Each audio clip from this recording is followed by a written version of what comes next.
এই যে জমিটা মানে বিক্রি হয়েছে আপনাদের জমি? হ্যাঁ, মানে আমাদের মানে 5 কর্তার জমি। 5 কর্তা? হ্যাঁ, তা সবার পারমিশন নিয়েই বিক্রি হয়েছে নাকি?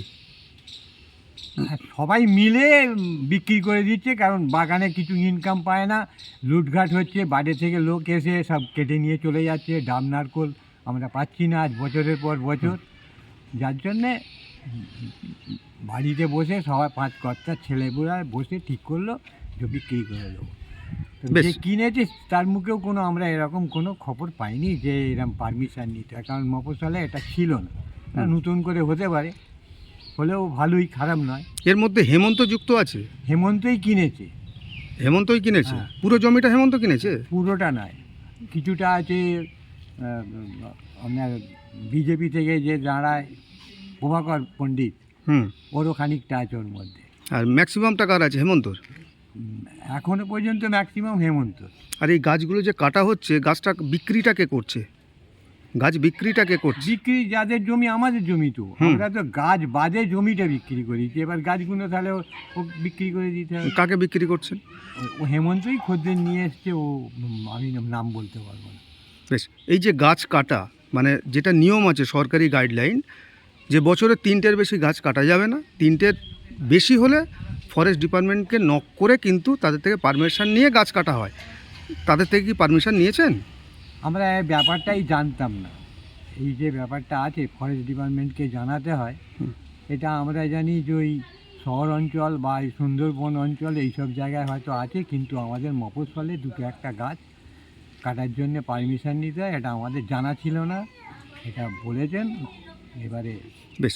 পঞ্চায়েতের সঙ্গে যুক্ত আছে? কান্দুয়া পঞ্চায়েত? এর সঙ্গে যুক্ত মানে কি, ওটা আহ, আমরা ওই যখন ওইখানে পাশে জমি থাকে বলছে, মুখে শোনা, হুম। আমি ডাইরেক্ট কিছু বলতে পারবো না, পঞ্চায়েতের লোকও জানি। আর এ তো প্রভাকর পণ্ডিত, ও তো নিজে একজনই বেশ। বিজেপি থেকে দাঁড়ায়। আপনার নাম? আমার নাম অসিত ব্যানার্জি। আর এই জায়গাটা কোথায়? কান্দুয়া, কান্দুয়া কি ব্যানার্জি পাড়া? ব্যানার্জি পাড়া।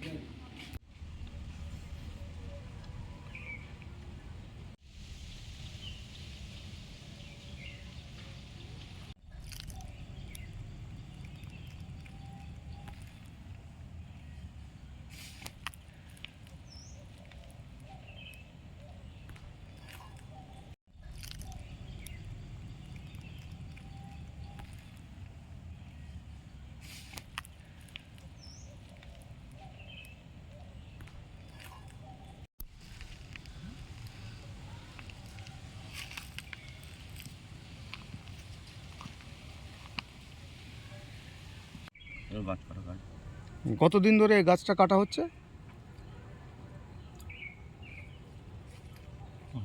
5 দিন মনে হয় না। হ্যাঁ, কতগুলো গাছ মোটামুটি কাটা হয়েছে তোমরা যে কেটেছো? হ্যাঁ, অনেকগুলি 50? আর কাদের জমি এটা?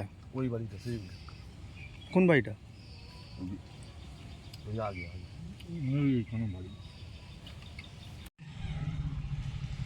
এই যে মাঠে যে গাছটা কাটা হচ্ছে, 4 দিন হবে। মানে অনেক গাছ। কত গাছ কেটেছে মোটামুটি?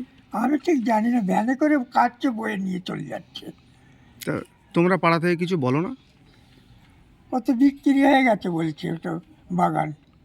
তা এই যে গাছগুলো কাটছে, তা তো পাড়া থেকে কিছু প্রতিবাদ করেন না? যাদের গাছ তারা বলে না, আমরা কেন বলবো? ওই তো ওই পাড়ার ব্রাহ্মণদের গাছ, ওদেরই বাগান। আর কতদিন ধরে চলছে এটা? তা 3-4 চলছে। আর কত গাছ মোটামুটি কেটেছে? তা আমি ঠিক জানি না, আমরা ওধারে যাই না, জানি না। এইটা যে বয়ে নিয়ে যাচ্ছে এই অবধি।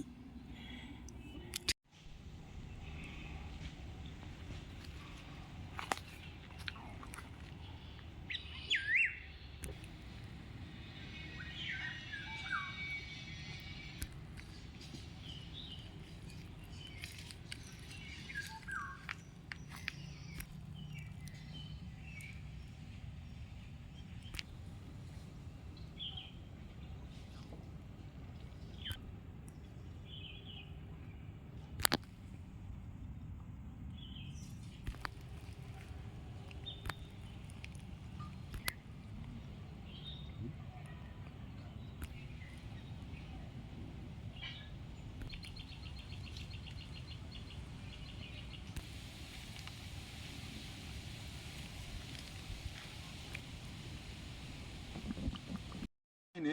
এবারে দেখুন যারা করছে কি করে কাটছে, এবার কি করে বলি আমি তো বলতে পারছি না না। প্রায় 50-এর বেশি গাছ কাটা হচ্ছে। হ্যাঁ টানা কাটা হচ্ছে, কিন্তু আমি তো বলতে পারছি না এবার কিরম ভাবে কাটছে, কি করে বলেছে, কি ওদের কি ব্যাপার, আমি তো এরকম বলতে পারবো না। বেশ, এই নিয়ে পাড়া থেকে কোনো প্রতিবাদ করেছেন যে এত গাছ কাটছেন কেন? আপনি কি কেউ বন বলেনি। দপ্তরের থেকে কেউ বলে পারমিশন নিয়েছেন? না, কেউ কিছু বলেনি। আর মানে- উৎসব হচ্ছে আমরা দেখছি। চোখের সামনে একটা অন্যায় হচ্ছে কিন্তু আপনারা প্রতিবাদ কি করছেন বলবো বলুন? কেন? হ্যাঁ কেন কি বলবেন? বলবো? আমি তো খেটে খাই, জন খেটে খাই, চাষবাসে খাই, আমি কি করব? আমি কি সেই ফালতু ঝামেলায় জড়াবো? বলবেন এই গাছ কাটা নিয়ে? একই ব্যাপার বললো, তো আর কি বলবো? আমরা সব একই লাইনের লোক, খারাপ খায়। এখন তুমি আমি বলতে গেলেই বলবে এই শালা তুই তো যা, তুই তোর এটা দেখ। এখন সরকার যা করছে, এরাও তাই আরম্ভ করেছে, সবই যা ও বলে লাভ নেই। ওই জন্যই চোখ আছে দেখো, কান আছে শোনো, চুপচাপ বেরিয়ে যাও। আর বলতে গেলেই প্রতিবাদ করতে গেলেই খারাপ। হ্যাঁ ধর আমাকে করবো, আমি কি করবো? এই তো আমার এই কিছুদিন আগে বউ মারা গেছে, আমি কি আবার কি অন্য কাছে ফাঁসবো? আমি জানি আমার বউ মরে গেছে মানে আমি মরে যাবো, আর আমার বেঁচে থেকেও লাভ নেই। বাস। কিন্তু হলে কি হবে? আমি কাকে কি বলবো আর কে কি কথা শুনবে বলে কিছু তো বলার নেই। যা হচ্ছে চোখের সামনে দেখতে হবে।